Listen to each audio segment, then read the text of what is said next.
रंगों का सपना, एक चित्रकार की प्रेरणादायक कहानी। प्रस्तावना। कहते हैं कि अगर दिल में जुनून हो और आंखों में सपना, तो कोई भी बाधा आपको रोक नहीं सकती।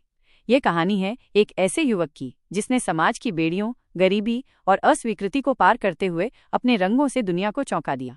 गांव का सपना। उत्तराखंड के एक छोटे से गांव में जन्मा अनिरुद्ध बचपन से ही रंगों का दीवाना था। बाकी बच्चे जहां क्रिकेट या छुपन छुपाई खेलते थे, वहीं अनिरुद्ध मिट्टी, पत्तों और कोयले से चित्र बनाता। गांव के स्कूल में जब भी ड्राइंग पीरियड होता, अनिरुद्ध की आंखों में अलग ही चमक होती। उसके बनाए चित्र देखकर शिक्षक भी हैरान रह जाते। पर उसकी ये कला उसके पिता को कभी पसंद नहीं आई। वे एक साधारण किसान थे और चाहते थे कि अनिरुद्ध भी खेती में हाथ बटाए। उनका मानना था कि पेंटिंग जैसे शौक पेट नहीं भरते। रंगों से क्या मिलेगा बेटा, खेत में मेहनत करो, यही असली जीवन है।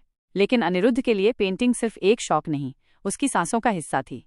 संघर्ष की शुरुआत। 12वीं के बाद अनिरुद्ध ने आर्ट कॉलेज में दाखिला लेने की इच्छा जताई, पर आर्थिक स्थिति और पारिवारिक विरोध के चलते उसे अपना सपना छोड़ना पड़ा। उसने पास के कस्बे में एक पेंट की दुकान पर नौकरी पकड़ ली। दिन भर ब्रश और रंग तो हाथ में रहते थे, पर वो रंग किसी और की दीवारों को सजाते थे, न कि उसके सपनों को।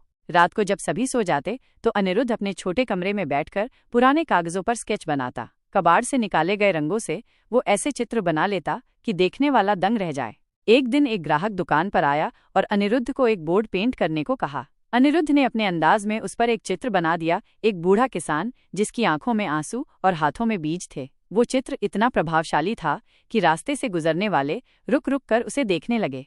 पहली पहचान। उस चित्र की एक फोटो सोशल मीडिया पर वायरल हो गई। कई लोगों ने उसकी प्रशंसा की। एक स्थानीय आर्टिस्ट ग्रुप ने उससे संपर्क किया और उसे एक लोकल आर्ट एग्जीबिशन में बुलाया। ये पहला मौका था जब अनिरुद्ध का कोई चित्र किसी प्रदर्शनी में शामिल होने वाला था। उसने अपने पास जमा किए पैसों से थोड़ा सा कैनवास और रंग खरीदा। कई रातों तक बिना सोए उसने एक चित्र तैयार किया, एक बच्चा जो हाथ में टूटी हुई रंगतुली पकड़े आसमान में इंद्रधनुष बना रहा था। जब वो चित्र प्रदर्शनी में लगाया गया, लोग मंत्रमुग्ध रह गए। एक प्रसिद्ध आर्ट कलेक्टर ने वो पेंटिंग 50,000 रुपए में खरीदी। अनिरुद्ध की जिंदगी का ये पहला बड़ा मोड़ था। नई उड़ान। इस सफलता ने अनिरुद्ध को आत्मविश्वास दिया। उसने तय किया कि अब वो पीछे नहीं हटेगा। उसने नौकरी छोड़ दी और पूरी तरह से चित्रकारी को समर्पित हो गया। वो हर दिन सुबह 5 बजे उठता, पहाड़ों पर जाता, लोगों के जीवन को देखता और उन्हें कैनवास पर उतारता। उसकी चित्रों में केवल रंग नहीं, भावनाएं होती थीं। किसान की थकान, माँ की ममता, मजदूर का पसीना, बच्चों की मासूमियत। धीरे धीरे उसकी कला शहरों में चर्चित होने लगी। उसे दिल्ली, मुंबई और बेंगलुरु की प्रदर्शनी में आमंत्रित किया गया। वहां भी उसके चित्रों ने लोगों का दिल जीत लिया। एक विदेशी आर्ट गैलरी ने उसके साथ एक कॉन्ट्रैक्ट साइन किया। अब उसकी पेंटिंग्स लाखों में बिकने लगीं। परिवर्तन की शुरुआत। एक दिन जब वो अपने गांव लौटा, लोग उसकी तस्वीरों से अखबार के पहले पन्ने पर देख रहे थे। वही लोग जो कभी उसकी कला को समय की बर्बादी कहते थे, अब गर्व से उसका परिचय देते हैं।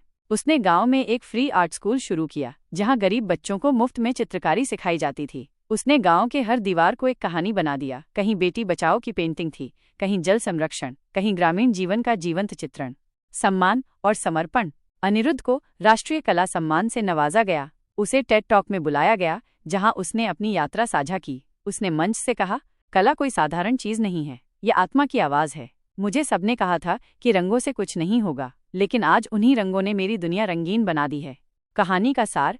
अनिरुद्ध की कहानी उन लाखों युवाओं के लिए प्रेरणा है जो अपने सपनों को समाज की आंखों से देखना शुरू कर देते हैं। उसने दिखाया कि अगर आपके अंदर जुनून है, तो कोई भी मुश्किल आपको रोक नहीं सकती। मूल संदेश। अपने जुनून को कभी मत छोड़ो। समाज की परिभाषा को मत